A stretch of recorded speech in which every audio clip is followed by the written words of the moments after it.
Really? Do you really think this guy will be able to drive this trash to the corner? Brandon Harwell's voice echoed by the parking lot of the luxury dealership while pointing to Miguel, the Filipino mechanic who had just finished polishing his Ferrari. Miguel froze, his hand still holding the microfiber cloth. It was your last day of work before the holidays, and all I wanted was to receive your payment and leave. But Brandon, heir to a real estate fortune and Coastal Motors VIP client, had other plans. Hey you! Brandon snapped his fingers toward Miguel as if he called a dog. Come here, I have a gift for you. At 34, Miguel Reyes worked as a mechanic in that dealership 8 years ago. His specialty were high-performance European engines, knowledge he acquired not in expensive courses, but dismantling and reconstructing each piece with his own hands at the endless dawn. No one there I knew, but Miguel had studied mechanical engineering in the Philippines before immigrating to the United States in search of a better life for his family. Brandon walked to the bottom of the parking lot where a rusty 1998 Civic took up space among luxury vehicles awaiting maintenance. The painting peeled, the bumper was stuck with tape, and the hood had a huge continent-shaped rust stain. This beauty here. Brandon hit the hood, making a hollow sound. It's all your friend. Consider an early Christmas bonus. His friends, 3 other rich young people who accompanied him, laughed loudly, recording everything with their cell phones. Tyler, dealership manager and responsible for that orchestrated humiliation, crossed his arms trying to hide a smile. Yeah, Miguel, Mr. Harwell is being generous. This car was destined for the junkyard, but he thought you could give some use. Miguel looked at the vehicle. It was not the first insult disguised as generosity I received. In recent months I had noticed subtle changes in treatment, jokes about accent, comments on people who come from outside to steal jobs, disdain looks when talking Tagal on the phone with her mother. What's the problem? Brandon approached, invading Miguel's personal space. I thought you would be grateful. Or is this type of car still too luxury for someone like you? The other mechanics observed at a distance,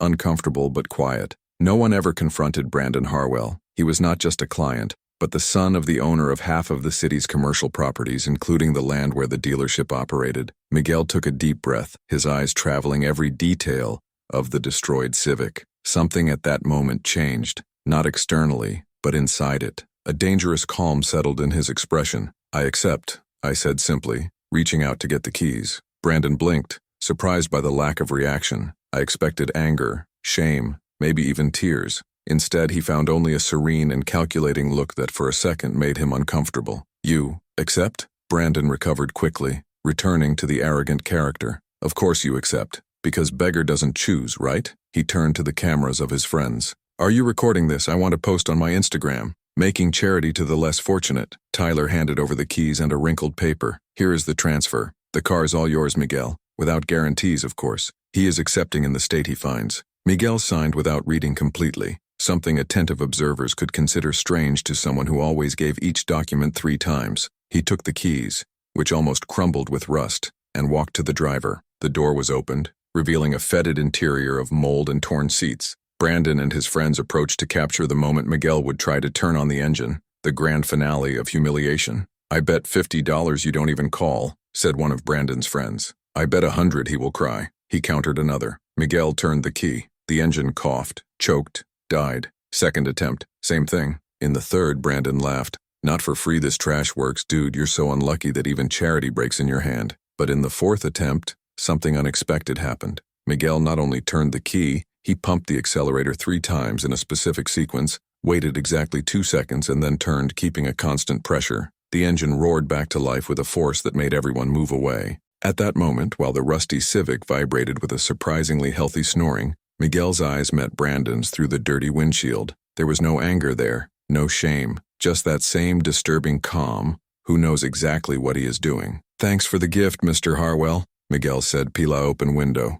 Your low but crystal clear voice. I'm sure I'll take much more profit from him than you think. Brandon waved sincerely, already turning to his friends to comment on the next joke. But something in the tone of that phrase was uncomfortably echoing in his mind as he watched Civic leave the parking lot, loosening black smoke. Tyler returned into the laughing dealership. At least we took that scrap from here, and we still managed to humiliate the Philippine in the process. What none of them noticed was the way Miguel checked the rearview mirror, not just 1 but 5 times on the way home, or as their fingers drummed on the steering wheel at a calculated rhythm, as if mentally counted steps of a plan, or the little smile that bent his lips as he passed in front of the city. Then the immigration law firm, and finally to the luxury complex where Brandon lived. 3 blocks before arriving in his modest apartment, Miguel parked in a side alley. He opened Civic's hood and leaned over the engine, not with frustration, but with the accuracy of a surgeon examining a patient. "Interesting," murmured to himself in Tagalog, his fingers tracing lines on components that most would consider beyond recovery. "Very interesting." Your cell phone rang. It was his sister Maria calling from the Philippines. "Kuya, got the money for breast surgery?" Miguel looked at the destroyed Civic, then to Coastal Motors' bright building visible in the distance. "Not yet, Maria, but I got something better." Her voice carried a conviction she had not heard for years. "Something that will change everything." While the sun was over the city, painting the sky of orange and purple, Miguel locked the car and walked home. At the dealership, Brandon posted photos of charity on his social networks, accumulating thousands of likes and comments celebrating his generosity. Neither could predict that this rusty Civic, given as garbage and received as an insult, was about to become the catalyst for the greatest turnaround that city had ever witnessed. Because sometimes the devastating revenge begins exactly when the oppressor thinks he won. If you want to find out how a simple Philippine mechanic has transformed the greatest insult of your life into the perfect tool for revenge that would destroy the arrogance of a millionaire, subscribe to the channel. This story of justice is just beginning. Miguel parked Civic in front of his shared apartment with 2 other Philippine immigrants, a worn-out complex where air conditioning never worked and paint peeled into entire signs. But that night, while his colleagues complained about the unbearable heat, he barely noticed the discomfort. Sitting on the floor of his tiny room, with only one thin mattress and a toolbox-like furniture, Miguel opened his laptop, a 2012 model that had bought used. The screen illuminated his face as he typed in a spreadsheet that had been updating exactly 7 months ago. "Brandon Harwell III, the header said. Below, dozens of meticulously organized lines, dates, schedules, registered comments, witnesses present, every racial insult disguised as a joke. Each time Tyler forced him to work overtime without payment while white employees left at the time. Each joke about deportation. But Miguel was not just a common mechanic documenting abuse. What Brandon and Tyler were completely unaware of was that this no-future Philippine had graduated in mechanical engineering from the University of Philippines, one of Asia's most competitive institutions, before immigrating. He had worked 3 years as a junior engineer at Toyota Manila, specializing in high-performance engines optimization. He had come to the United States not for lack of options, but because his mother needed complex heart surgery that cost the equivalent of 10 years of Philippine salary. The American promise of hard work leads to success had been partially true. He worked hard, but success always remained some steps above, reserved for people who looked like Brandon. Your cell phone vibrated. Tyler's message in the dealership group. "Guys, reminder. Tomorrow at 7 a.m. everyone should be ready to visit the state inspector. Miguel, you are responsible for cleaning the entire parking lot and organizing the tools. No excuses of, 'I didn't understand' or 'in my land is different,' okay?" 3 laugh emojis followed other colleagues. No one defended Miguel. No one ever defended. He typed a simple answer. "Yes, sir. I'll be there." Then he added that message to his spreadsheet with screenshot and timestamp. The next morning, Miguel arrived at 6:15 a.m. Parking lot shone when the inspector arrived at 9 a.m. Each perfect tool mind organized, every oil stain removed. The inspector praised Tyler for his flawless operation. Tyler accepted credit without mentioning who had done the actual work, but something changed that day. During the inspection, Miguel noticed the inspector stopping at the fluid disposal area, frowning, taking photos. Coastal Motors was dumping used oil directly into the storm sewer, a federal environmental violation that could result in hundreds of thousands of dollars in fines. Tyler didn't see it, too busy talking to Brandon, who had shown up in his new Ferrari. Miguel saw it, and Miguel had the entire EPA environmental regulations manual memorized from his time studying American certifications. That afternoon, while washing his 10th car of the day in the scorching sun, Brandon approached with his friends. Everyone was holding expensive beers despite it being only 2 p.m. "Hey, Filipino!" Brandon yelled loud enough for the entire parking lot to hear. "How's your Ferrari doing there? Did you get the oil changed yet, or did it explode on the way home?" His friends burst into laughter. One, identified on his polo shirt as Davis, added, "Man, you're so generous. I would have sent that piece of crap straight to the landfill." "Hey, respect." Brandon feigned indignation. "That Civic has sentimental value. It was the first car my dad let me wreck when I was 16. Memories, you know?" Miguel continued washing the bumper, mechanical movements, neutral expression, but his eyes registered everything. The license plates of their cars parked in handicapped spaces, the open beer on commercial property, the The way Brandon swayed slightly, suggesting this wasn't his first drink of the day. "Are you ignoring me?" Brandon moved closer, invading Miguel's personal space. "When a customer talks to you, you have to respond. Or don't they teach politeness in the Philippines?" Tyler watched from the dealership door, smiling. "I wouldn't intervene." "I never intervened when it came to Brandon." Miguel finally turned around, Jose still in hand. "Sorry, Mr. Harwell. I was focused on work. Can I help you with anything?" "Yes, you can." Brandon took his cell phone out of his pocket. "I want you to wash my Ferrari. Again. I think I saw a microscopic stain on the hood. And this time," he brought the camera close to Miguel's face, "I want you to smile while you work. Let's make a TikTok. Grateful immigrant working hard in America." Brandon's friends were already recording from different angles. Davis narrated as if it were a documentary. "Here we see the Filipino in his natural habitat, serving his superiors with gratitude and humility." For 15 humiliating minutes, Miguel washed an already perfectly clean Ferrari while 3 cell phones captured his every movement. Brandon directed the performance, demanding that Miguel look happier and show more gratitude for being in America. When they were finished, Brandon reviewed the videos. "Perfect. This is going to be a hit on Instagram. Charity track helping immigrants, making difference." He hit Miguel on the shoulder with excessive force. "You should thank me. I just made you famous." They drove away laughing, powerful engines roaring. Tyler went back inside. The other mechanics quickly look away, uncomfortable, but silent. Miguel kept the hose. He walked to the staff bathroom. He locked the door. He took 5 deep breaths, a technique he had learned in online therapy that paid for with difficulty. Then he opened the recording app on his own cell phone, the one that had been in his shirt pocket during the entire humiliation, lens discreetly pointed upwards. Perfect audio, video clear enough. Evidence number 47. That night, a message arrived on Miguel's cell phone. Unknown number. "Hey man, I'm Marcus. I work in the parts department. I saw what happened today. That was really wrong. If you need a witness or anything, let me know. Here's my number." Miguel looked at the message for a long time. It was the first time in 8 years that someone from the dealership offered real support. Saved the contact. He didn't respond immediately. He couldn't risk Marcus changing his mind if he knew what he was planning. But he added his name to a new tab on the spreadsheet, Potential Allies. Instead, he opened his browser and searched California labor law, documented racial discrimination, and EPA environmental violations, whistleblower rewards. The first result mentioned that whistleblowers of environmental violations could receive up to 30% of the value of the fines as a reward. The second explained that racial discrimination cases with solid evidence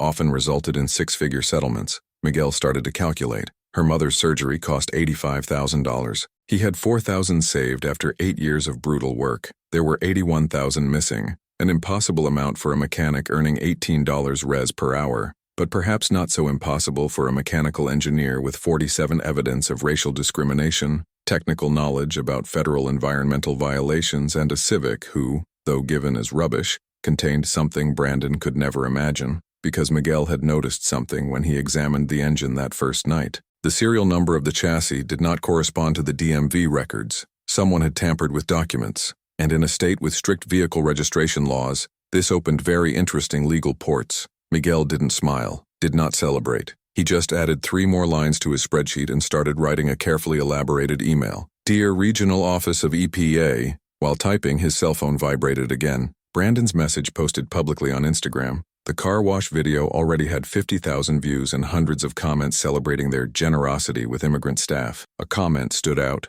"You are an example for all of us, Brandon. This country needs more people like you who are not afraid to give these people opportunities." Brandon had answered with emoji from heart, and "just doing my part." That viral video, those 50,000 digital testimonies of Miguel's public humiliation, would be filed in his spreadsheet as evidence number 48. And different from the other 47, it could not be denied, contextualized, or excited. Brandon had documented his own crime, edited with dramatic music and distributed to thousands of people. Miguel finally smiled, not for joy, but with that dangerous calm of a chessman who just realized that the opponent, in his arrogance, had sacrificed his queen without realizing it. The plan would still take time. It would need more evidence, the right person at the right time, and absolute patience. But for the first time since he had arrived in America, Miguel Reyes did not feel like a victim waiting for mercy. He felt like an engineer solving a complex problem, and he had always been excellent in solving problems that others considered impossible.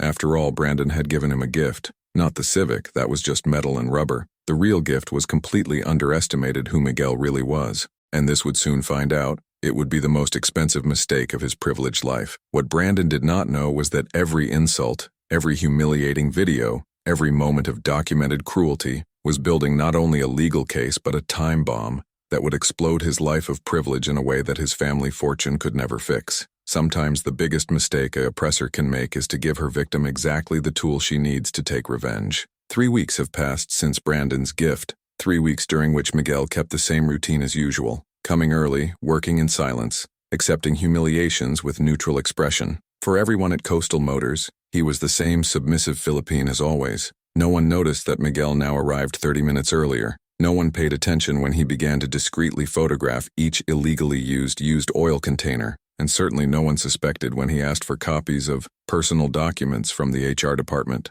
requests that included employment contracts, unpaid overtime records, and internal communications. "Of course, Miguel," said Janet from HR, delivering a thin paste. "Here are your contracts for the last 2 years. Do you need something else?" "No, ma'am, thank you." What Janet did not know was that those contracts contained clauses on discrimination in the workplace that Coastal Motor very forth systematically. Evidence number 52. But the real preparation happened far from the dealership. Every night, after his apartment colleagues slept, Miguel worked at Civic. Not to fix it, that would be too obvious. I worked to understand it completely. The adulterated chassis revealed something fascinating, that Civic had originally been recorded on behalf of a fictional LLC belonging to Brandon's father. By the DMV records that Miguel accessed through a former fellow colleague who worked in the traffic department, that specific car had been used for insurance fraud 3 years ago. Brandon had not simply given an old car to Miguel, he had given him physical evidence of a federal crime. In the 4th week, everything changed. Miguel was organizing tools when he heard tense voices coming from Tyler's office. "I don't care what you think, Tyler. EPA has sent a surprise inspection warning to Thursday. Thursday, you have 48 hours to clean this oil disposal mess, or we'll all sink along with this dealership." It was Richard Caldwell, owner of Coastal Motors, a ho-mem that appeared only when serious problems arose. Miguel recognized the opportunity instantly. That night, he didn't go straight home. He went to a modest office in the city center where a discreet plaque said, "Chen and Associates, Labor and Environmental Advocacy." The receptionist raised an eyebrow when she saw a dirty mechanic in Greece enter at 7:30 p.m. "Can I help? I need to talk to Dr. Sarah Chen. I have information about federal environmental violations at Coastal Motors and evidence of systematic racial discrimination." 5 minutes later, Miguel was sitting at a 40-year-old Asian American woman, a haircut and rigorous bun, who studied him with penetrating intensity. "Mr. Reyes," she started after hearing a 5-minute summary, "what you are describing are multiple federal and state violations, but I need to be honest. Cases against well-established companies are expensive and time-consuming. Do you have resources for it?" Miguel opened his old laptop and turned the screen for her. "I have something better than money. I have evidence." For 40 minutes, Sarah Chen sailed Miguel's spreadsheet. Her eyes widened with each new tab. Dated screenshots, preserved metadata videos, complete headers emails, adulterated registration documents, geo-referenced photos of illegal fluid evictions. "My God," she murmured when she arrived at Brandon's viral video. "Has he documented racial discrimination and distributed to 200,000 people? 248,000 now," Miguel has corrected calmly. The video continues to grow. Sarah leaned back in her chair, completely re-evaluating the man in front of him. "Mr. Reyes, you're not an ordinary mechanic, are you? Mechanical engineer, University of Filipinas, 2015. 3 years at Toyota Manila, specializing in automotive environmental compliance. I came to the United States because my mother needs cardiac surgery that costs $85,000. He paused. "I saved $4,000 in 8 years working at Coastal Motors, and they treated you like rubbish all this time." "Yes, but well-documented garbage." Sarah smiled for the first time. "I will be straightforward. Cases of complaint to EPA can yield 30% of fines to the complainant for violations of the level you have documented. We are talking about fines between $500,000 and $2 million. Your cut would be between $150,000 and $600,000. Miguel remained impassive, but his fingers lightly tightened his arm of the chair. "The labor case," Sarah continued, "racial discrimination with evidence in viral video, systematic harassment, unpaid overtime. I'm being conservative by estimating an agreement between $200,000 and $500,000. Companies don't want such advertising." "And the Civic?" Miguel asked. "The adulterated chassis?" Sarah gave a low whistle. This is federal fraud. If we can connect Brandon Harwell directly to the insurance scheme, he faces up to 5 years in prison, but that would be bonus. Our main focus is on environmental and labor violations. How long would it take? With this evidence? 3 to 6 months. EPA moves fast when it has a solid case. The labor may take longer, but we can press by agreement. Miguel closed the laptop. I need money in 4 months. My mother can't expect more than that. Sarah studied it for a long moment. I accept this case to Bono until we get wake up. My fees leave their final settlement, but I need something in return. What? You keep working on Coastal Motors normally. Don't confront Brandon, don't report Tyler, give no sign that something has changed. Can you do that? Miguel thought of every supported insult, every cruel joke, every humiliating video. He thought of his mother's surgery. He thought of Brandon's arrogant face. I can do this sleeping. Great, because from now on, every interaction you have with them is being documented for legal process. Each email, every order, every racist play. Sarah reached out. Welcome to the team, Mr. Reyes. Let's destroy these people together. While Miguel drove the Civic back home that night, his cell phone rang. Local, unknown number. Hello? Miguel? It's Marcus, from the Deposit of Pieces. Do you have a minute? Miguel parked. I'm listening. Dude, I need to tell you something. Brandon is planning another joke with you. I heard him talking to Tyler today. Something about making you clean toilets during the dealership's holiday party in front of all VIP customers. Marcus paused. This is inhuman, man. I can't stand it anymore. Miguel closed his eyes, mentally adding that information to the growing list. Marcus, do you witness what you witnessed officially? Witness? Type. In court? Just as a court. Long silence. So, yes, I testify. Someone needs to stop these guys. Thanks, Marcus. You just helped more than you think. The next morning, Miguel arrived at the dealership at 6:45 a.m. as always. Tyler was already there, visibly stressed with the inspection of the EPA that would happen in less than 24 hours. Miguel, Tyler called it harshly. I need you to stay late today helping to clean the disposal area. No extra time, it's the emergency of the company. Yes, sir, Miguel replied,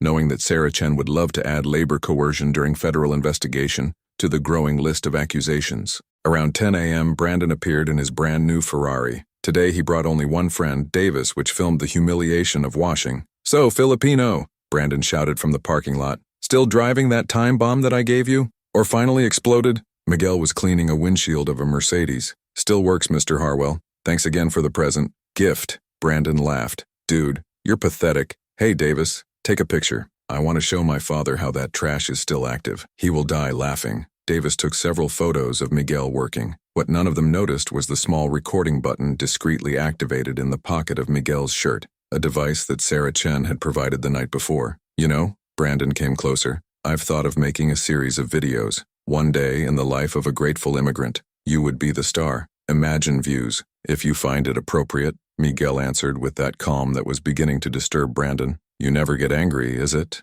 Brandon poked Miguel's chest with his finger. Seriously, is this something cultural? Filipinos are also submissive? Miguel looked straight into his eyes. My culture taught me patience, Mr. Harwell, and that smart people expect the right time. Something in the way he said that made Brandon back lightly. For a second, just a second, he saw something in the eyes of the mechanic who didn't seem submissive at all. It seemed calculating, dangerous, but the moment passed. Miguel cleared his windshield again. Brandon shook his head, already recovering the arrogance. Whatever it is, we see at the holiday party, Filipino. I have a special surprise prepared for you. While Ferrari roared away, Miguel discreetly touched the recording button, stopping the capture. Evidence number 61. Explicit threat of planned, witnessed, and recorded public humiliation. That night, he sent the file to Sarah Chen with a simple message. They are making it much easier. Her response came 3 minutes later. EPA confirmed inspection for tomorrow 9 a.m. Be prepared. Things will accelerate quickly now. Miguel looked at Civic parked on the street.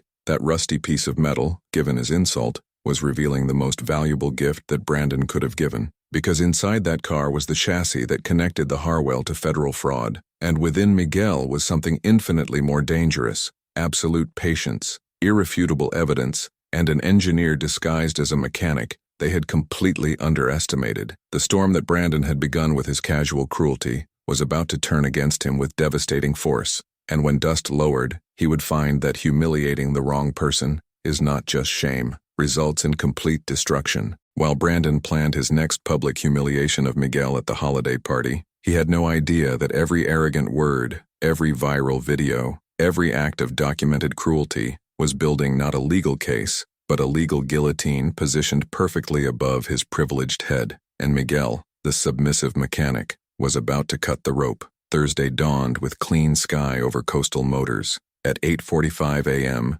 3 black SUVs from the Environmental Protection Agency parked at the main entrance. Miguel was polishing a Porsche when he saw Tyler rushes from the office, his red panic face. "Good morning," greeted Chief Inspector Morrison, a 50-year-old woman with an expression she couldn't tolerate lies. "We have a federal warrant for complete environmental inspection of this property. We need unrestricted access to all areas of fluid disposal, maintenance records, and waste disposal documentation for the past 5 years." Richard Caldwell, the owner, arrived 20 minutes later with his corporate lawyer. It was too late. The EPA team had photographed oil containers being dumped directly into the rainwater sewage, blatant violation of federal regulations. "Mr. Caldwell," Inspector Morrison did not smile. "Environmental violations of this magnitude result in fines between $500,000 and $2 million depending on the duration of the infraction. By the records we are seeing, this has been happening for at least 3 years. Miguel." He watched discreetly as he continued his work. Tyler tried to explain, gesturing nervously.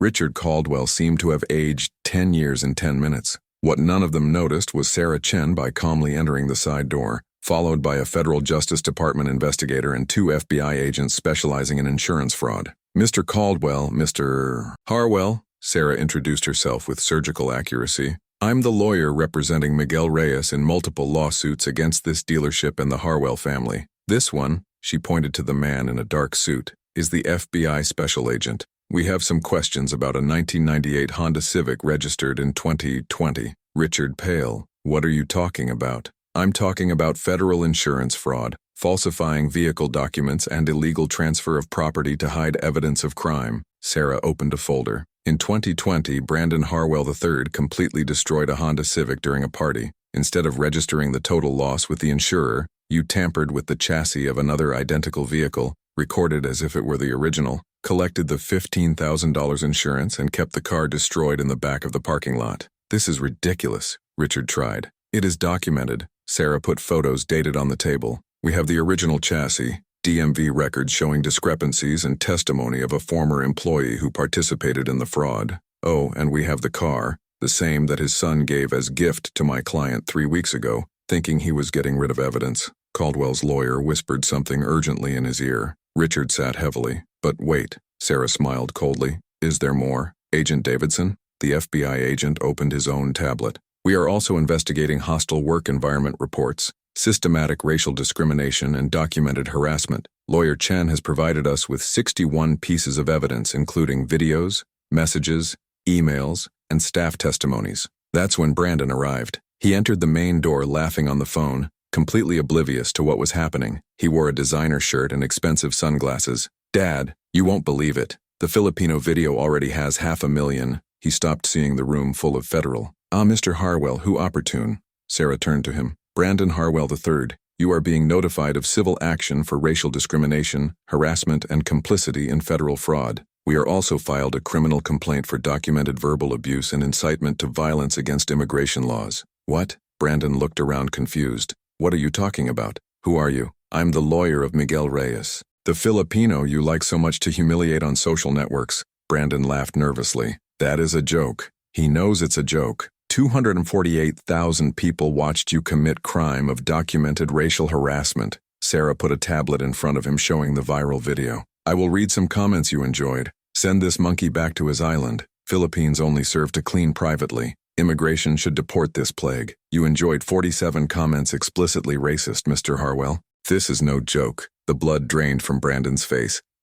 No, it was just what?" For the first time, Miguel spoke. He walked calmly into the office, still holding the polishing cloth. "Was it just racism? Was it just cruelty? Was it just you using your privilege to destroy someone you considered inferior?" Brandon opened and closed his mouth like fish out of water. "For 8 years, Miguel continued with that devastating calm. "I cleaned your cars, I heard your jokes, and smile when you called me Filipino as if it were insult. Do you know my name, Brandon? Do you ever ask?" Silence. "Miguel Reyes, mechanical engineer, graduated from the University of Filipinas. 3 years as a specialist in automotive environmental compliance at Toyota. I came to America because my mother needs cardiac surgery that costs $85,000. He stepped forward. You gave me a Civic as a joke. I turned this joke into federal evidence of fraud that will cost your family millions of dollars. Richard Caldwell finally found his voice. How much? How much do you want to make this disappear? Sarah answered before Miguel. EPA is looking for $1.8 million in environmental fines.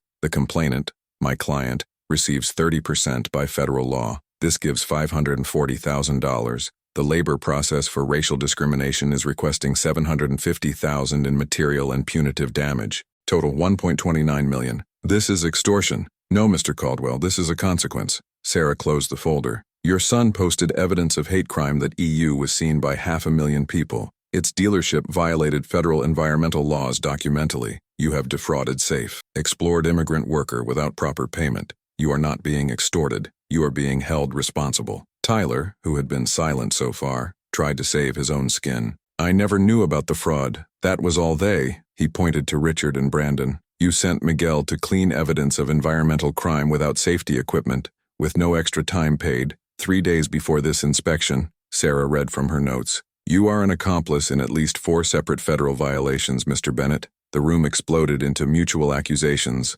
Richard blaming Brandon, Brandon blaming Tyler, Tyler blaming top orders. The corporate lawyer tried to calm everyone down, failing miserably. Agent Davidson raised his hand. Gentlemen, you can continue this discussion with their respective lawyers. Mr. Harwell, he looked at Brandon. I strongly recommend that you immediately remove all content related to Mr. Reyes from your social networks. Everything you post from now on can and be used as additional evidence. Brandon took his cell phone with tremendous hands. It began to delete posts frantically, but it was too late. Sarah had all filed with preserved metadata. One last thing, Miguel said again. Everyone turned. Marcus, the parts department official, entered nervously, accompanied by 4 more mechanics, all witnesses who witnessed years of abuse. These men will witness on hostile work environment, Miguel explained. Not only against me, against every non-white employee of this concessionaire. Jennifer of accounting, ignored sexual harassment. Roberto de workshop, 30% smaller salary than white colleagues doing identical work.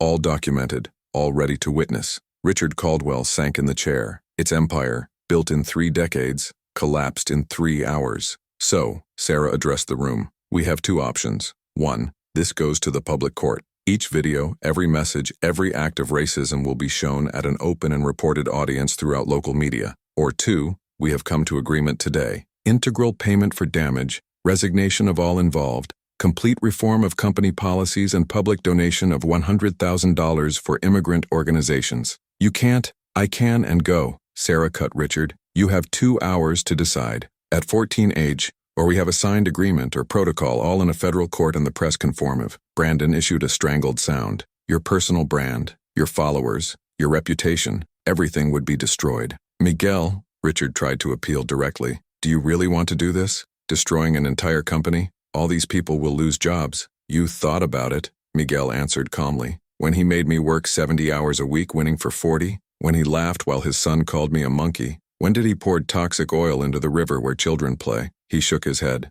I'm not destroying anything, Mr. Caldwell. I'm just showing what you built on lies, fraud, and racism. The structure was rotten from the beginning. The meeting ended. Miguel left first, walking through the parking lot he knew so well. The rusty Civic expected where he always expected, but now it seemed different. It was no longer a symbol of humiliation. It was a war trophy. Your cell phone rang. Maria, your sister. Kuya, did you get it? Miguel looked back, where through the window via Brandon sitting with his head between his hands, Richard arguing violently with lawyers, Tyler being escorted out by federal agents. Yes, Maria, I got it. Schedule breast surgery. The money will be in the account in 48 hours. He could hear her crying from relief across the world. While driving home, Miguel passed in front of the luxury complex where Brandon lived. He saw reporters already gathering at the entrance. The story had leaked fast, as Sarah had planned. Your cell phone exploded with notifications. Brandon's video had been reposed by full-context activists. Your justice for Miguel was trending. Companies asking Brandon to remove their T-shirts from their stores.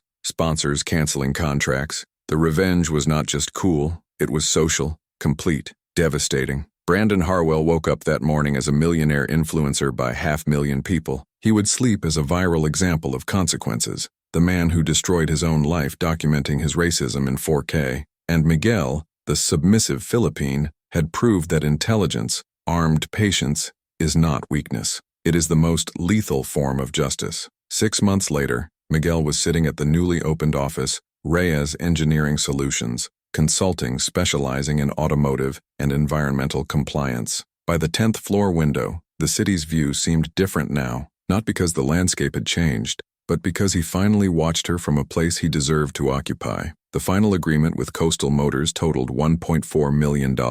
EPA applied a fine of $1.9 million for environmental violation. Miguel received $570,000 as a complainant. The labor process for racial discrimination yielded $780,000 in an extrajudicial agreement. And the icing on the cake, the FBI offered $50,000 additional for the fraud-dated chassis that led to the widest investigation of the Harwell family. His mother, Lourdes, had had heart surgery 3 months ago at the best cardiovascular hospital in the Philippines. The recovery was perfect. She called every week, crying with gratitude and pride. "Anak, you didn't have to have done it all," she said in Tagalog. "We could have expected more." "No, breast," Miguel always answered. "You waited too much time, and I am." The story had exploded nationally. CNN, NBC, each large news vehicle covered the case of the Filipino mechanic who overthrew Millionaire empire with intelligence and justice. Miguel refused 90% of the interviews, accepting only those where he could control the narrative, programs that focused on immigrant labor rights,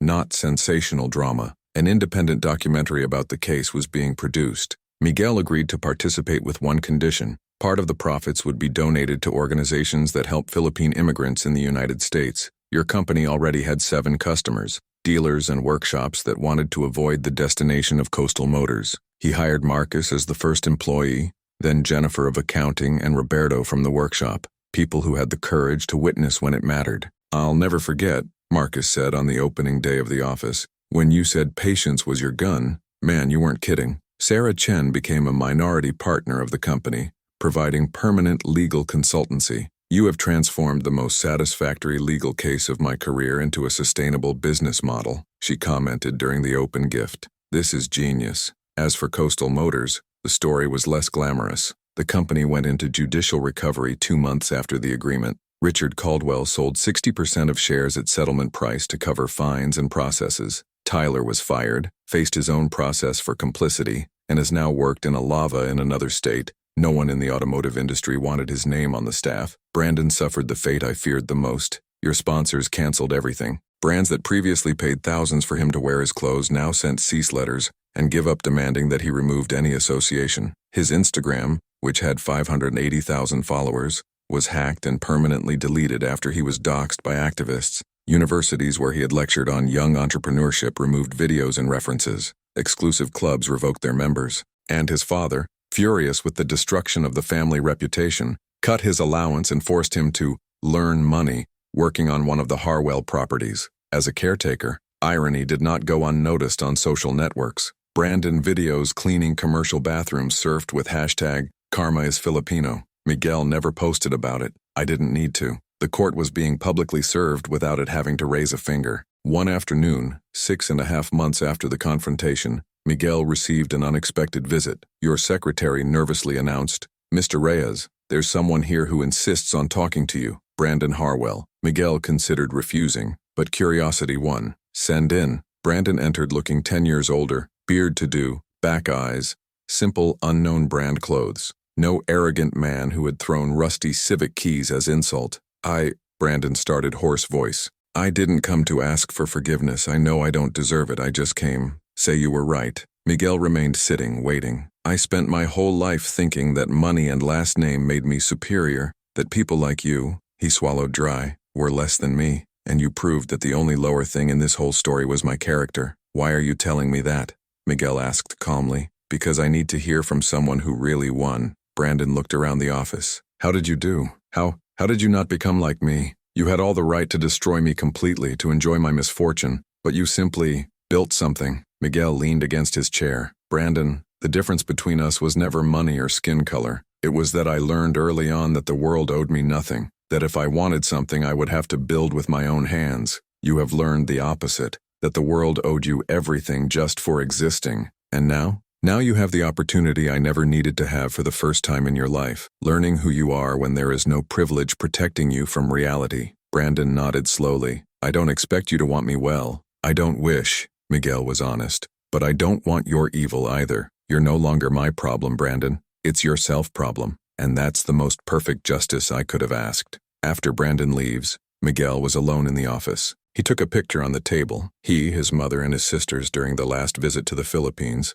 all together for the first time in 8 years. His mother was standing, healthy, smiling. That photo was worth more than any cool agreement. Your cell phone vibrated. Message from the group, Collective Justice. Channel that Sarah had created connecting victims of discrimination with legal resources. 47 new cases that week. Stories like his, people being crushed by systems designed to protect the privileged ones. Miguel could not help everyone, but it could help some, and these would help others. This is how real change happened, not in dramatic revolutions, but in small victories that accumulated until the balance tilted. On the wall of his office, framed, was the transfer roll of that Civic 1998. He did not keep him as a revenge trophy. He kept a reminder that sometimes the greatest gifts are disguised as insults. That night, while closing the office, Miguel passed in front of Coastal Motors' old location. The building was empty, rent, crooked license plate, some broken windows, graphite on the walls. He felt no satisfaction seeing that. He didn't feel sorry.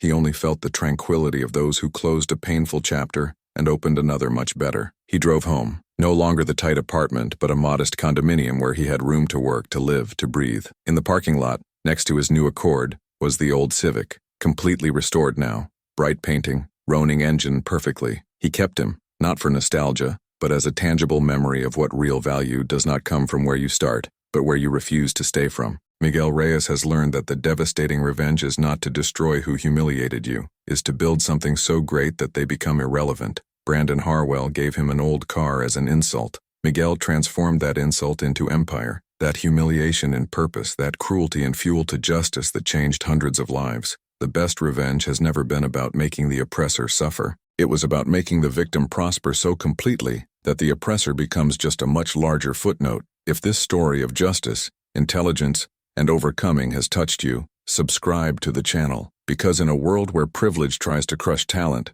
sometimes everything we need is a person willing to prove that dignity, patience, and intelligence always win arrogance, money, and cruelty. Miguel proved that when you give the right person the wrong tool in the hands, they still build something extraordinary. And when you give the wrong person everything in the tray, they still find a way to lose absolutely everything. This is the difference between those who deserve to win and who was only born thinking that they had already won.